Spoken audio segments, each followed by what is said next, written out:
Ladies and gentlemen, the great historian Barbara Tuckman defined folly as acting against our own best interests.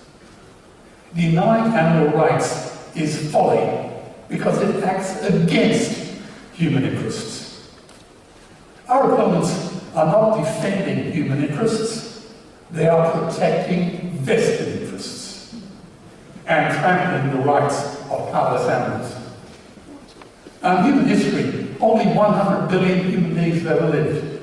7 billion people are alive today. And we humans torture and kill 2 billion sentient, living, loving animals every week. And we stab and suffocate 1 billion ocean animals every 3 hours.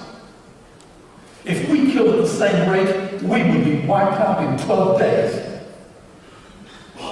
The oceans are dying in our time, we're wiped out by animal agriculture. By 2048, all our fisheries will be dead. The lungs and the arteries of the earth. On this basis, no child under the age of 5 will ever reach retirement age. If that does not chill your blood. 10,000 entire species are wiped out every year because of the actions of one. And we now face the 6th mass extinction in cosmological history. If any other organism did this, a biologist would call it a virus. It is a crime of unimaginable proportions.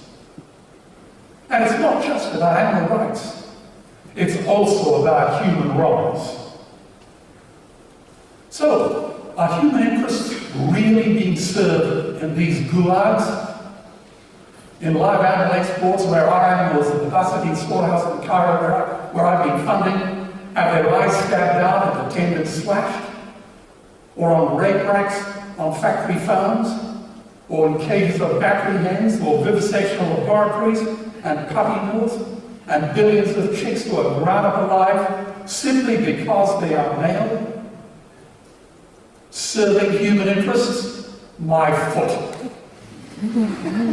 Forest depletion by the livestock industry costs 3 times as much as the global financial crisis. Huntington's, Europe's largest animal lab, now admits that the correlation of man and animal toxicity data is between 5 and 25%. You get better odds from a bookie. Sir Alexander Fleming said that if he had used animals, we wouldn't have penicillin. And using animals has given us Vioxx and thalidomide. And of course, we've got cane toads, rabbits, foxes, European cow, and camels, to name but a few. Zoonotic diseases from factory farms now threaten a pandemic to rival the Black Death which wiped out half of Europe. And meat is killing us and our economies with cancer, heart disease, osteoporosis, and diabetes.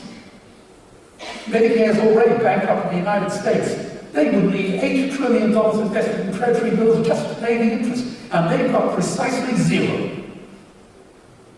And our Oxford University says that our model will save $30 trillion and 8 million lives every year. Now you would know that water is the new oil. Nations will soon be going to war over it. Underground aquifers that took millions of years to fill are now running dry. The Colorado, the Rio Grande, the Indus, and the Yellow Rivers now no longer reach the sea, sucked dry by the livestock industry, whilst 4 billion men, women, and children suffer from water scarcity. So why do I speak to you about water? Because it takes 50,000 litres of water to produce 1 kilo of beef.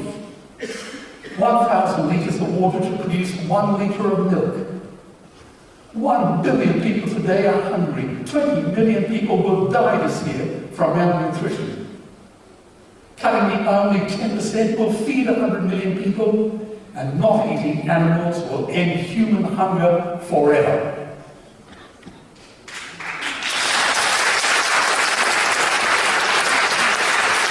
If everyone ate animals, we would need 2 planets to feed us. We've only got 1, and she is dying. And greenhouse gas pollution from livestock vastly exceeds that of transport. Planes, trains, cars, ships, lorries, the whole lot. and their methane is 24 times more potent than CO2. The Himalayan ice fields are greatly called the third pole because they irrigate half the world's population through the Ganges, Indus, Brahmaputra, Yangtze, Irrawaddy, Mekong, and the Yellow rivers. And these glaciers are melting fast, as is the Siberian permafrost.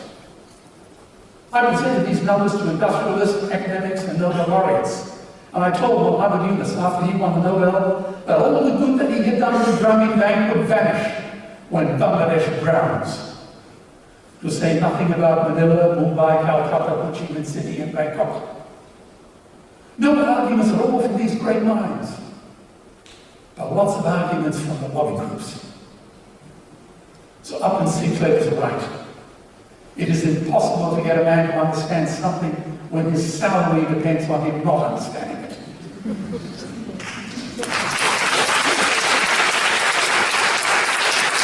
We freak out when 1,000 refugees arrive on our shores. Imagine greenhouse gas emissions hitting 500 parts per million, or a 3-degree temperature rise, creating 100 million equal refugees. This calamity will reshape the geopolitical landscape forever. We are facing the perfect storm. If any nation had developed weapons that would wreak such havoc on the planet, we would launch a preemptive military strike and bomb it back into the Bronze Age. So who does more for human interests? We do. Every vote tonight for the opposition is to relive a sick and cruel past where everybody dies. A vote for us means everybody wins. And paradoxically, the opposition wins too. Because animal rights protect human interests. Our health, our economies, our forests, ocean, and our children. Because in the end, only 3 things matter. How deeply you loved, how gently you lived, and how gracefully you let go of things that were not meant for you. Killing was not meant for you. Animal rights is now the greatest social justice issue since the abolition of slavery. It is a revolutionary event more powerful than the Industrial Revolution, the Reformation, or anything ever conceived by Galileo, Copernicus, Einstein, Darwin, or Freud, because it protects the most precious of all things, life. We are creating the new enlightenment, the second Renaissance. Let it begin tonight, here in Sydney. Thank you.